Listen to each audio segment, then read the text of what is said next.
60 రోజుల్లో మీతో ఇంగ్లీష్ అద్భుతంగా మాట్లాడిస్తాం. వెంటనే కాల్ చేసి జాయిన్ అవ్వండి. నేను డాక్టర్ సాయి సాబుల్ అండి, treating consultant treating doctor. Madam intensivist doctor Chaitanya, doctor Rajesh Khanna sir మా మెడికల్ సూపరింటెండెంట్.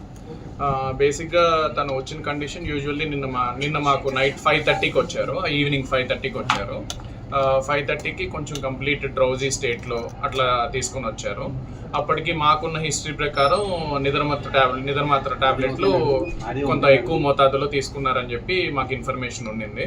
సో దాని ప్రకారంగా మేము ఏం చేసామంటే వెంటనే స్టమక్ వాష్ చేసాం. దో ఆవిడ అప్పటికి తీసుకొని 4 గంటలు అవుతుందని అన్నట్టు అన్నారు. సో బట్ స్టమక్ వాష్ చేసాము. స్టమక్ వాష్ చేసిన తర్వాత కొంచెం బ్రీతింగ్ డిఫికల్టీ వచ్చింది, బ్రీతింగ్ ప్రాబ్లం అట్లా వచ్చింది. సో బ్రీతింగ్ ప్రాబ్లం అట్లా రాగానే వెంటనే సిటీ స్కాన్ అది చేసుకున్నాము, సిటీ చెస్ట్, సిటీ బ్రెయిన్ అవన్నీ చేసుకున్నాము. కొంచెం పొలమారింది అన్నట్టు తెలిసింది. సో అంటే యూజువల్లీ ఆ మొత్తం మీద ఏమైనా పొలమారు ఉండాలి కొంచెం. అండ్ ఇంకొకటి స్ట్రెస్ ఇండ్యూస్డ్ పల్మనరీ ఎడిమా అంటారు. అంటే ఎప్పుడైనా కూడా ఇట్లా బాడీ ఏమన్నా అధిక స్ట్రెస్కి గురవుతే ఫ్లాష్ పల్మనరీ ఎడిమా అంటారు. అంటే మన లంగ్స్లో నీరులాగా చేరుతుంది. సో దానికి ఇమీడియట్గా వెంటిలేటర్ పెట్టాల్సి వచ్చింది. తర్వాత మేడం వాళ్ళు మేడం ఇంటెన్సివిస్ట్ మేడం ఇంకా వెంటిలేటర్తో మేనేజ్ చేయడం జరిగింది. Speak loud. 12 గంటల పైన ఆమెకి వెంటిలేటర్ అవసరం అనేది పడింది. సో ఇవాళ ఉదయం ఇప్పుడే ఆవిడకి కొద్దిగా వెంటిలేటర్ అనేది రిమూవ్ చేయడం జరిగింది. తను పూర్తి స్పృహలోనే ఉంది.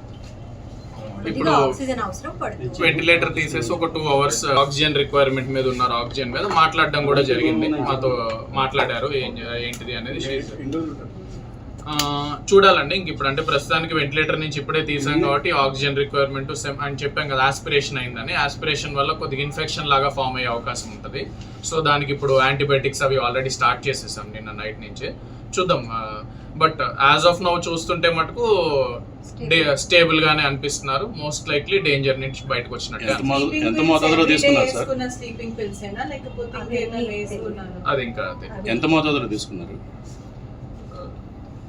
అది కొంచెం ఎక్కువ మోతాదు అంటే పర్వాలేదు. బట్ గుడ్ థింగ్ ఏంటంటే రైట్ నో షీజ్ దాని ఎఫెక్ట్ ప్రస్తుతానికి ఏమీ కనిపించట్లేదు. మరి ఎక్కువ మోతాదులో తీసుకున్నా కూడా అది ఇబ్బంది ఉండేది. సో బట్ గుడ్ థింగ్ ఏంటంటే స్టేబుల్ గానే ఉంది.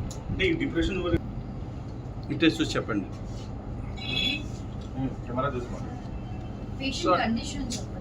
అదే పేషెంట్ కండిషన్ ఇందా చెప్పిందేనండి. ఇప్పుడు వెంటిలేటర్ తీసేసాం కాబట్టి 9 o'clockకి డెఫినెట్లీ రైట్ నో స్టేబుల్ ఉంది.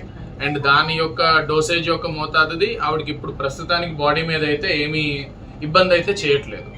సో ఇప్పుడు మేజర్ మనకి ఆక్సిజన్ రిక్వైర్మెంట్ ఇది బెటర్ అయితే షీల్ బి డెఫినెట్లీ. అదే అందుకే చెప్తాను కదా, she definitely out of danger లానే అనిపిస్తుంది యాజ్ ఆఫ్. తీసుకున్న పిల్స్ ఎగ్జాక్ట్లీ ఏంటండి?